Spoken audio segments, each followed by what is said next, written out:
ನಮಸ್ತೆ ಕರ್ನಾಟಕ, ಹೇಗಿದ್ದೀರಿ? ಎಲ್ಲರೂ ರಾಯರದಿಂದ ಚೆನ್ನಾಗಿದ್ದೀರಿ ಅಂತ ನಂಬಿದ್ದೀನಿ. ಹಾಗೆ ತಾಯಿ ಮಂಚಾಲಮ್ಮನನ್ನು, ತಾಯಿ ಮಾರಿಕಾಂಬೆಯನ್ನು, ಆರಾಧ್ಯರನ್ನು ಸ್ಮರಣೆ ಮಾಡ್ತಾ ಇವತ್ತು ನನ್ನ ಕಾರ್ಯಕ್ರಮಕ್ಕೆ ತಮಗೆಲ್ಲರಿಗೂ ಸ್ವಾಗತವನ್ನು ಬಯಸ್ತಾ ಇದ್ದೀನಿ. ಇಳೆ ವಯಸ್ಸಿನಲ್ಲಿ ನಮಗೇನು ಬೇಕು ಅದನ್ನು ನಾವು ರೆಡಿ ಮಾಡಿಟ್ಕೊಂಡಿರಬೇಕು. ಏನು ಬೇಕು? ನಮಗೆ ಹಣ ಬೇಕು. ಇಳೆ ವಯಸ್ಸಿನಲ್ಲಿ ಬೇಕಾಗೋದೇನು? ಹಣ. ಅದನ್ನು ಬಿಟ್ಟು ಇನ್ನೇನಿಲ್ಲ. ಊಟ ಮಾಡಿದರೆ ಒಂದು ಮುಷ್ಟಿ ಅನ್ನ, ಅದಕ್ಕಿಂತ ಜಾಸ್ತಿ ಏನು ಹೋಗೋದಿಲ್ಲ. ಆಗಾಗಲೇ ದುಡ್ದು ಇಡೀ ದೇಹ ಎಲ್ಲ ನುಣ್ಣಾಗಿ ಊಟನೂ ಜಾಸ್ತಿ ಹೋಗಲ್ಲ. ಒಂದಿಷ್ಟು ಊಟ ಮಾಡಿದರೆ ಹೊಟ್ಟೆ ತುಂಬುತ್ತೆ. ನಮ್ಮನೆ ಅಂತೂ ತಿನ್ನೋಕ್ಕೆ ಆಗಲ್ಲ. ಅದು ತಿಂತೀನಿ ಇದು ತಿಂತೀನಿ ಅಂದ್ರೆ ಆಗಲ್ಲ. ಏನೋ ಒಂದು ಬೇಕು, ತಿನ್ನಬೇಕು ಅಷ್ಟೇ. ಈ ವಯಸ್ಸಾದವನು ತುಂಬ ಜನರನ್ನು ನೋಡ್ತೀವಿ. ಆದರೆ ವಯಸ್ಸಾಗ್ತಾ ಇದೆ, ದುಡಿಯುವ ಹುಮ್ಮಸ್ಸು ಇರುವಾಗಲೇ ಏನಾದರೂ ಒಂದು ಮಾಡಿಟ್ಕೊಳ್ಳಿ. ಇನ್ಸೂರೆನ್ಸು ಅಥವಾ ಬಂದಂಥ ಏನೋ ಒಂದು ಹಣ ಬರ್ತಾ ಇದೆ, ಆ ಹಣನ ಹಾಗೇ ಇಡುವಂಥದ್ದು. ನನ್ನ ಆಧಾರಕ್ಕೆ ನನಗೊಂದು ಬೇಕು, ನನಗೆ ನಾಳೆ ಎಲ್ಲದಕ್ಕೂ ಉಪಯೋಗಕ್ಕೆ ಬೇಕು ಅನ್ನೋದು. ಅದು ಬೇಕಾದರೆ ನಾಳೆ ಮಕ್ಕಳ ಕೈ ಸಿಗೋದಾದ್ರೂ ಅಡ್ಡಿಲ್ಲ. ಕೆಲವರಿಗೆ ಮಕ್ಕಳು ಚೆನ್ನಾಗಿದ್ದವರು ಇರ್ತಾರೆ, ತಂದೆ ತಾಯಿ ದುಡ್ಡಿಗೆ ಆಸೆನೇ ಮಾಡಲ್ಲ. ಅವರು ಏನೋ ಇದೆ ನಮ್ಮ ಅಮ್ಮಂದು ಅಂತ ಸುಮ್ಮನಿದ್ದು ಬಿಡ್ತಾರೆ. ಆದರೆ ಇನ್ನು ಕೆಲವರು ತಂದೆ ತಾಯಿ ಹಣಕ್ಕೆ ಆಸೆ ಮಾಡೋರು ಸಹಿತ ಇರ್ತಾರೆ ಅಲ್ವಾ? ಪರವಾಗಿಲ್ಲ ಬಿಡಿ, ಅದೇನು ಮಾಡೋಕ್ಕಾಗಲ್ಲ. ಆ ರೀತಿ ಪರಿಸ್ಥಿತಿಗಳು ಇರಬಹುದು ಕೆಲವರಿಗೆ ಪರಿಸ್ಥಿತಿ ಇಲ್ಲದೇ ಇದ್ದರೂ ಸಹಿತ ತಂದೆ ತಾಯಿಗಳ ಇದ್ರ ಮೇಲೆ ಕಣ್ಣಿರುತ್ತೆ. ಆದರೆ ಇಳಿ ವಯಸ್ಸಿಗೆ ಹೋಗುವಂಥ ಸಂದರ್ಭದಲ್ಲಿ ಅಷ್ಟರೊಳಗೆ ನಮ್ಮ ಜಾಗ್ರತೆಯನ್ನು ನಾವು ಮಾಡ್ಕೋಬೇಕು. ಯಾಕೆ ಮಾಡ್ಕೋಬೇಕು? ಯಾಕೆ ಈ ಮಾತನ್ನು ಹೇಳ್ತಾ ಇದ್ದೀನಿ ಅಂದರೆ, ನೋಡಿ, ಒಂದು ಕತೆ ಹೇಳ್ದಂಗೆ ಹೇಳ್ತೀನಿ ನಿಮಗೆ. ಇದು ಕತೆ ಅಲ್ಲ, ನಿಜವಾಗಿ ನಡೆದಿರುವಂಥ ವಿಷಯ. ಈಗ ಮೊನ್ನೆ ಮಳೆ ಶುರುವಾಯ್ತಲ್ವ, ಅದಕ್ಕೆ ಸ್ಕೂಟಿ ಎಲ್ಲೂ ತೊಗೊಂಡು ಹೋಗಲ್ಲ ನಾನು. ಹಾಗೆ ನಾನು ಬಸ್ಸಿಗೆ ಮಾರ್ಕೆಟಿಗೆ ಹೋಗಬೇಕಿತ್ತು, ಬಸ್ಸಿಗೆ ಹೋಗ್ತೀನಿ. ಬಸ್ಸಿಗೆ ಹೋಗುವಾಗ ಸುಮಾರು ದೂರದಲ್ಲಿ ಒಂದು ವಯಸ್ಸಾದಂಥ ತಾಯಿ ನನಗೆ ಸಿಗ್ತಾರೆ. ಅವರು ನನ್ನ ಪಕ್ಕದಲ್ಲಿ ಕೂತ್ಕೊಳ್ಳುವಾಗ ಅಮ್ಮ, ಅಯ್ಯೋ ದೇವರೇ, ಈ ಸೊಂಟ ಯಾಕೆ ಹಿಂಗೆ ಮಾಡುತ್ತಪ್ಪ ಅಂತ ಅಷ್ಟು ಒಂಥರ ತೊಗೊಂಡು ಆಗ ನನ್ನ ಹತ್ರ ಮಾತಾಡ್ತೀನಿ. ಎಲ್ಲಿ ಹೋಗ್ತೀರಿ ನೀವು ಅಂತ ಅಂದರು. ಇಲ್ಲಮ್ಮ, ನಾನು ಇಲ್ಲೇ ಮಾರ್ಕೆಟಿಗೆ ಹೋಗಬೇಕಿತ್ತು. ನೀವೆಲ್ಲ? ನಾನು ಅಲ್ಲಿಗೆ ಹೋಗೋದಮ್ಮ, ಫೋಟೋ ತೆಗಿಯೋಕ್ಕೋಸ್ಕರ ಹೋಗ್ತಾ ಇದ್ದೇನೆ. ಯಾಕೆ SIR ಫೋಟೋ ಬೇಕಿತ್ತಾ ನಿಮ್ಮದು? ಹೌದಮ್ಮ, ಫೋಟೋ ಬೇಕಿತ್ತು, ಅದಕ್ಕೆ ಹೊರಡ್ತಾ ಇದ್ದೆ. ಅಲ್ಲಮ್ಮ, ಈ ಮಳೆಯಲ್ಲಿ ಹೊರಟಿದ್ದೀರಲ್ವಾ, ಯಾಕೆ? ನಿಮ್ಮ ಮಕ್ಕಳೆಷ್ಟು? ಮಕ್ಕಳಿಲ್ವಾ? ಅಯ್ಯೋ ಇದಾರಮ್ಮ, 4 ಗಂಡು 1 ಹೆಣ್ಣಮ್ಮ ನನಗೆ ಅಂದರು. 2 ಗಂಡು ಮಕ್ಕಳಿಗೆ ಮದುವೆ ಆಗಿದೆ, 2 ಗಂಡು ಮಕ್ಕಳಿಗೆ ಇನ್ನೂ ಮದುವೆ ಆಗಿಲ್ಲ, ಇದ್ದಾರೆ ನನ್ನ ಜೊತೆಗೆ. ಮಗಳಿಗೊಂದು ಮದುವೆ ಆಗಿದೆ. ಮಗಳು ಏನೋ ಫೋನಲ್ಲಿ ಮಾತಾಡ್ತಾಳೆ. ಅವಳ ಸ್ಥಿತಿನೂ ಅಷ್ಟಕ್ಕಷ್ಟೇ ಇದೆ. ಫೋನಲ್ಲಿ ಮಾತಾಡಿಸ್ತಾಳೆ, ಹುಷಾರಿಲ್ಲ, ಡಾಕ್ಟ್ರ್ ಹತ್ರ ಹೋಗು ಅಂತಾಳೆ. ಏನಾದರೂ ಬಂದರೆ ಏನಾದರೂ ಕೈಯಲ್ಲಿ ಕೊಟ್ಟು ಹೋಗ್ತಾಳೆ. ಅವಳನ್ನೇನು ದೊಡ್ಡ ಸ್ಥಿತಿವಂತರು ಏನು ಕೊಟ್ಟಿಲ್ಲ ಅಮ್ಮ ನಾವು ಅಂತ ಅಂದರು. ಸರಿ, ಈಗ ಈ ಮಳೆಯಲ್ಲಿ ಬಂದಿದ್ದೀರಲ್ವ ನೀವು, ಯಾಕೆ ಬಂದ್ರಿ? ಮಕ್ಕಳನ್ನಾದರೂ ಕರ್ಕೊಬರ್ಬೇಕಾಗಿತ್ತಲ್ವ? ನಿಮ್ಮ ಧೈರ್ಯಕ್ಕೆ ಮಕ್ಕಳು ಇರಬೇಕಾಗಿತ್ತಲ್ಲ. ಎಷ್ಟು ಏಜು ನಿಮಗೆ? ನನಗೆ 85-86 ವರ್ಷ ನಡೀತಾ ಇದೆಯಮ್ಮ ನನಗೆ ಅಂದರು. 85-86 ವರ್ಷ ನಡೀತಾ ಇದೆ ಅಂದರೆ ಅವ್ರು ಊರು ಸುದ್ದಿ ಕೇಳಿದಾಗ ಅಲ್ಲಿಂದ ಸಾಣ 1-1.5 ಮೈಲ್ ಬಸ್ ಹತ್ಲಿಕ್ಕೆ ಬರಬೇಕು. ಅವರು ಅಲ್ಲಿಂದ ನಡ್ಕೊಂಡು ಬಂದಿದ್ದಾರೆ. ಮಕ್ಕಳು ಸುದ್ದಿ ಬಿಡಮ್ಮ.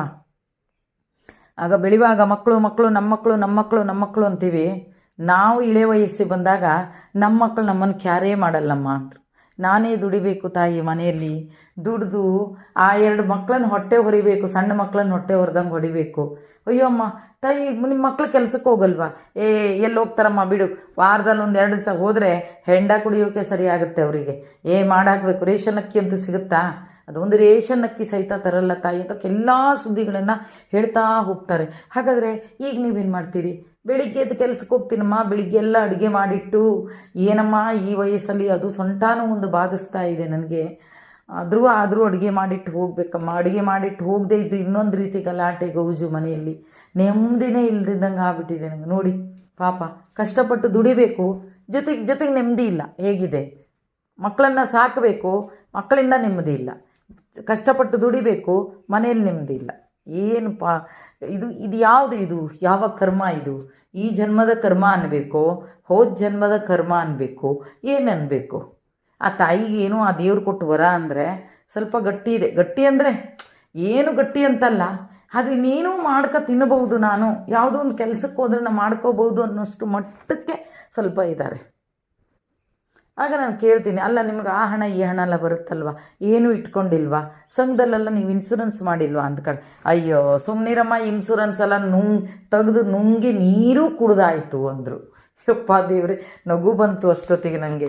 ಇಲ್ಲಮ್ಮ, ನಿಮಗೋಸ್ಕರ ಏನಾದ್ರು ಮಾಡ್ಕೋಬೇಕಿತ್ತಲ್ವ, ಒಂದು ಇನ್ಶೂರೆನ್ಸ್ ಆದರೂ ಇಟ್ಕೋಬೇಕಿತ್ತ. ಹೆಂಗಮ್ಮ ಇಟ್ಕೊಂತೀಯಾ? ಹಾಂ, ಈ ವಯಸ್ಸಲ್ಲೂ ಒಂದು ಸಂಸಾರವನ್ನೇ ನಡೆಸ್ತಾ ಇದ್ದೀನಿ ನಾನು, ಹೇಗೆ ಇಟ್ಕೋಬೇಕಮ್ಮ ನಾನು? ನೋಡಿ ಎಂಥ ಒಂದು ಕೇಳಿದವ್ರಿಗೆ ಒಂಥರ ಅನಿಸಿಲ್ವ ನಿಮಗೆ? ನಿಜ ಅನಿಸಿರುತ್ತೆ, ಕೇಳಿದವ್ರಿಗೆ ನಿಜ ಅನಿಸಿರುತ್ತೆ.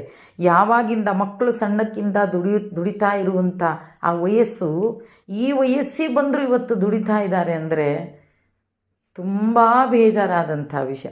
ಇನ್ನು ಕೆಲವು ಕಡೆಯಲ್ಲಿ ಏನಾಗುತ್ತೆ ಗೊತ್ತಾ, ಅತ್ತೆ ಮಾವನ ದಿಕ್ಕಲೆ ತಂದೆ ತಾಯಿಯೇ ಸುಧಾರಿಸ್ಕೊಳ್ಳಲ್ಲ, ಅವ್ರದ್ದೇ ಏನೋ ಒಂಥರ.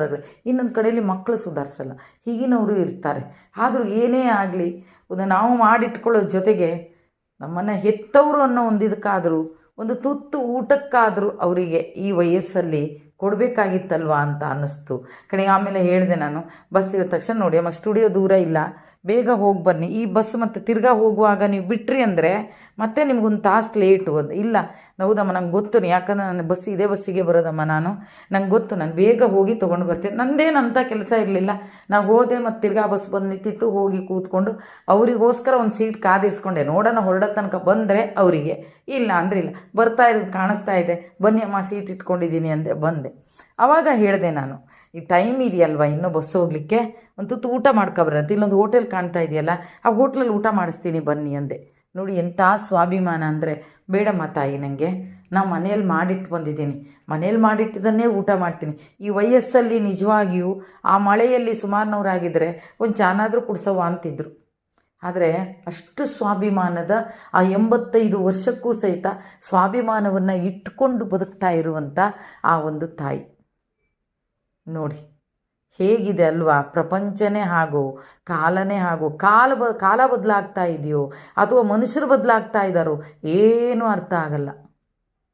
ನಾವು ಹೇಳ್ತೀವಿ ಹೌದು, ಇಳೆಯ ವಯಸ್ಸಿನಲ್ಲಿ ಏನಾದರೂ ಇಟ್ಕೊಳ್ಳಿ ಅಂತ, ಆದರೆ ಆ ತಾಯಿ ಆಡಿದಂಥ ಮಾತು, ಏನು ಇಟ್ಕೋತೀಯಮ್ಮ, ಆವತ್ತಿಂದ ದುಡ್ದು ಇವತ್ತಿನವರಿಗೆ ಸಂಸಾರನೇ ನಡ್ಸ್ಕೊತ ಬರ್ತಾ ಇದ್ದೀನಿ, ಯಾವ ಹಣ ಇಟ್ಕೊಂತೀಯಮ್ಮ?